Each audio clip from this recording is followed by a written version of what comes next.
nos volvemos hablando del corazón, todas las enfermedades cardiovasculares. Al respecto invitamos al doctor, al especialista, al doctor Neil, cirujano cardiotorácico, hablando de todos estos temas tan importantes y que aquejan a más de 15 millones de personas en todo el mundo.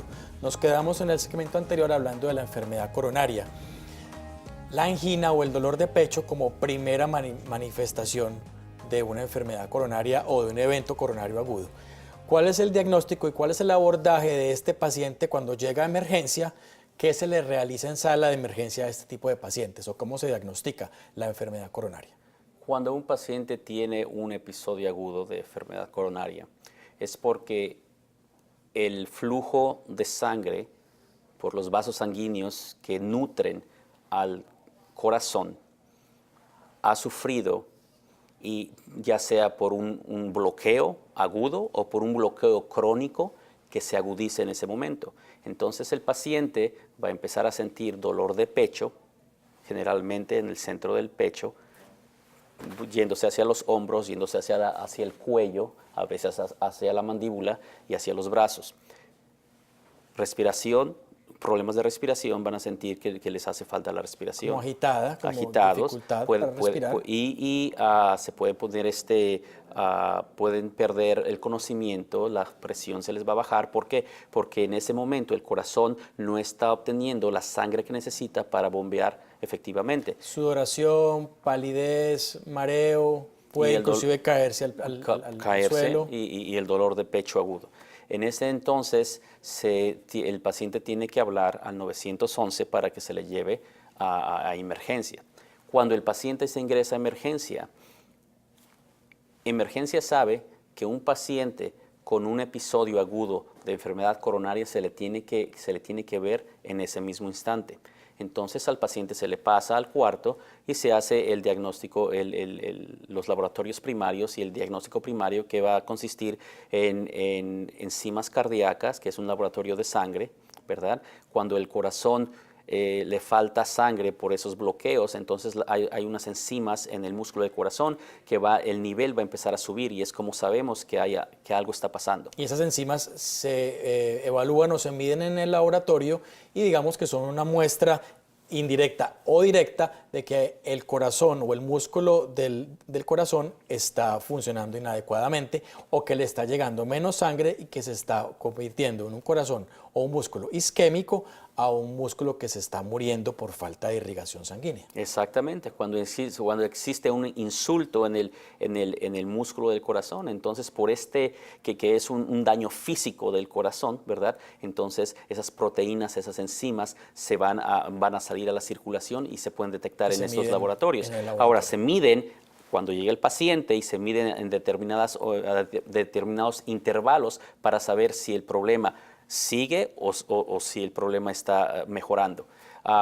Otra de las cosas que se hace es se le hace al paciente un electrocardiograma para ver el ritmo y para ver el tipo de ritmo que tiene en cuanto a si hay o no arritmias. Porque cuando hay un problema isquémico, el corazón cambia, el músculo cambia, y los caminos de electricidad del corazón que se ven normalmente en un electrocardiograma normal pueden cambiar. Entonces Correcto. Así también se puede detectar el problema. Si las enzimas son positivas, si el paciente está sintomático, si el electrocardiograma sugiere la existencia de un infarto, entonces se hace un ecocardiograma. Un ecocardiograma es como un sonograma del corazón para ver la función del corazón, para ver si cuando se ve la función se ven las paredes del corazón, y si hay algún infarto importante se ven cómo las paredes no están funcionando como debieran, ¿verdad? Si todo esto es positivo, entonces el paciente se le pasa directamente a la sala de cateterismo para que el cardiólogo intervencionista, por medio de un catéter en la ingle, se meta al corazón y ponga contraste, o es un tipo de sustancia que se puede ver con rayos X, ¿verdad? por las coronarias y se ve dónde está el bloqueo. Si hay un bloqueo importante y el cardiólogo piensa que ese es el problema, entonces puede meterse con ese catéter, se puede abrir la coronaria, abrir el pequeño vaso sanguíneo para que empiece a fluir otra vez la sangre hacia el músculo, y si requiere algún tipo de intervención más que eso, que sería para poner un stent, se pone el stent para que el vaso sanguíneo quede abierto. Perfecto. Hay algunos pacientes que cuando hacen este cateterismo pues encuentran una enfermedad que tiene compromisos de varios vasos y son pacientes que no son candidatos a este procedimiento, llamémoslo mínimamente invasivo, sino que hay que llevarlos a cirugía de bypass o a cirugía de corazón abierto, como normalmente se conoce. Hablemos de esos pacientes. Claro, entonces sabemos nosotros que los pacientes que tienen los bloqueos en varios vasos del corazón, el corazón tiene 3 vasos principales, 2 en el lado izquierdo, 1 en el lado derecho, ¿okay? La coronaria derecha, la coronaria izquierda, y la coronaria izquierda se divide en 2 vasos.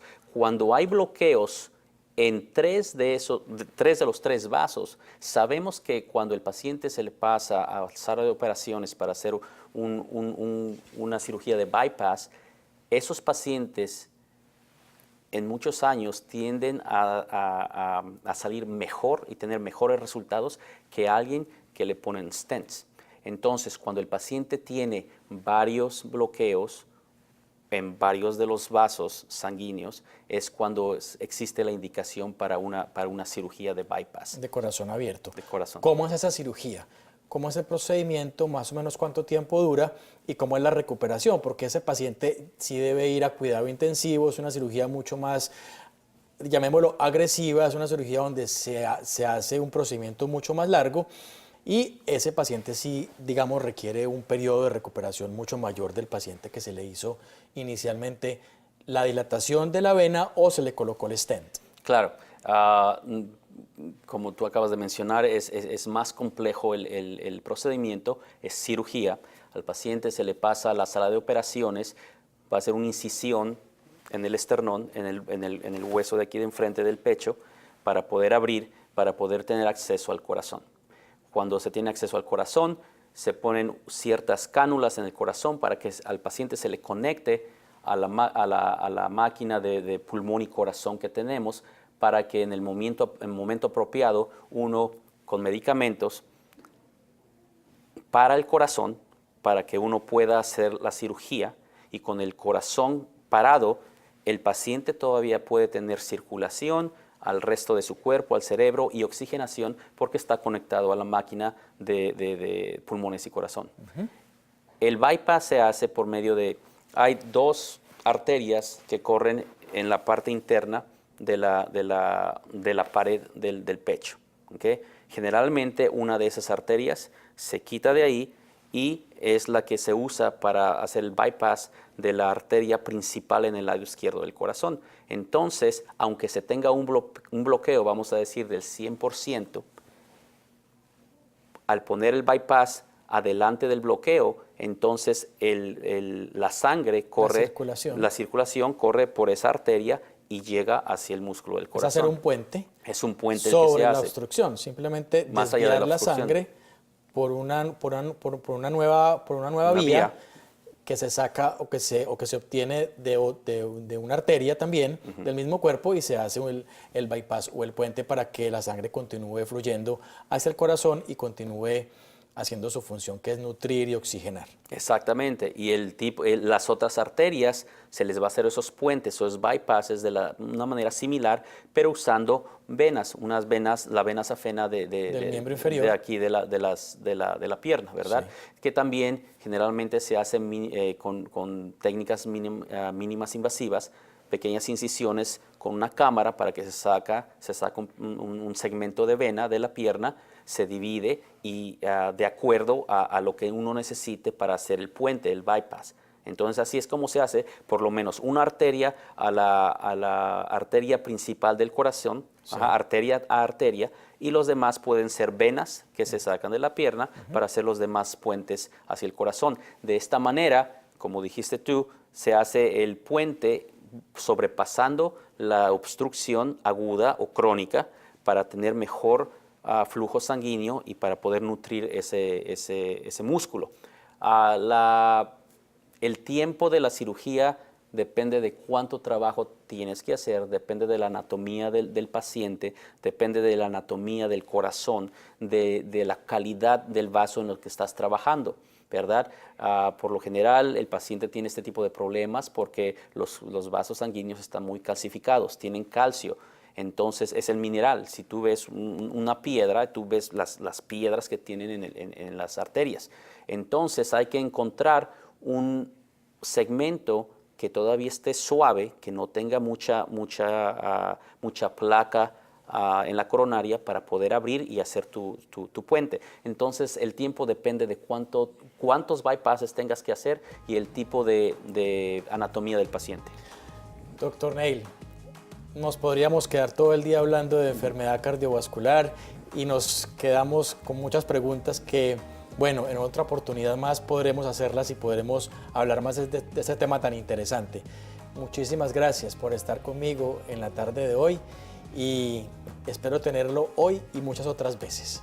A ustedes, amigos, por favor, no se muevan, que ya estoy con ustedes en unos 2 segunditos.